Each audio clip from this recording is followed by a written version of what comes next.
New at 5, we're seeing another angle of the tense chase and arrest between Providence Police and 3 teens last month.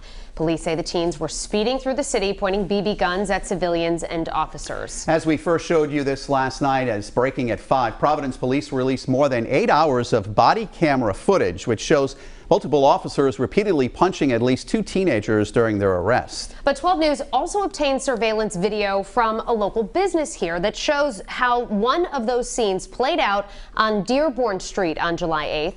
12 News reporter Alexandra Leslie joins us live in studio with those details. Alex?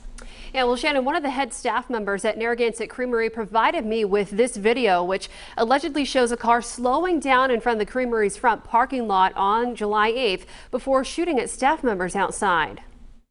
Narragansett Creamery surveillance video captured these tense moments in the early evening hours of July 8th before an hours-long police chase ensued throughout the city. In the video, you can see 3 employees standing outside before scattering when a car pulls up. The driver gets out of the car and can be seen trying to shoot at them. When one of the employees in hiding tries to run, more people exit the car and begin chasing them. Staff at Narragansett Creamery were too shaken to go on camera, but tell me one employee was injured and had to go to the hospital that night. My colleague Gina Marini caught up with Attorney General Peter Nerona prior to his office authorizing the release of police body camera footage Wednesday night. The AG said releasing that kind of footage, while potentially powerful and revealing, may or may not tell the entire story. They'll tell you a part of the story, but they don't tell you what's going on, where the cameras aren't focused. The cameras may be too close, it may not be close enough. Nerona says the same is true of other video evidence, whether it be from a surveillance camera or a member of the public. So putting that all together and understanding what it means is really the challenge for us as prosecutors and law enforcement before we make a charging decision.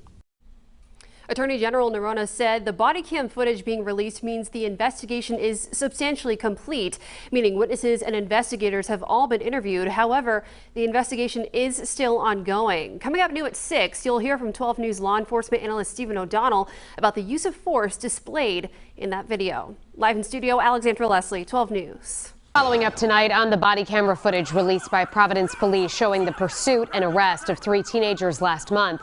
Tonight, 12 News reporter Alexandra Leslie has reaction from former Rhode Island State Police Superintendent and 12 News law enforcement analyst Stephen O'Donnell. Alex?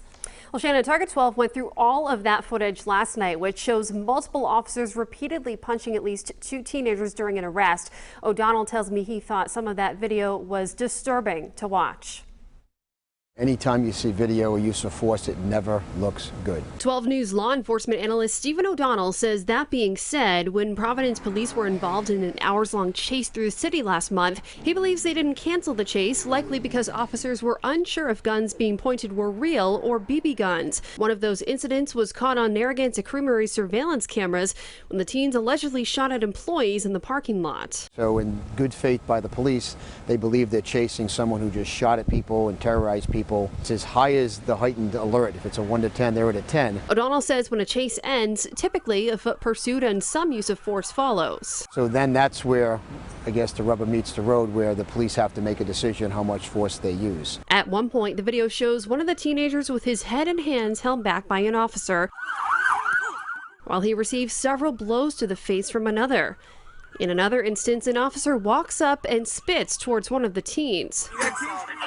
O'Donnell says while it's normal for police to have some sort of emotional reaction in these situations, they're trained and they're expected not to react that way. Once the person's in cuffs, they're not supposed to do anything further than that.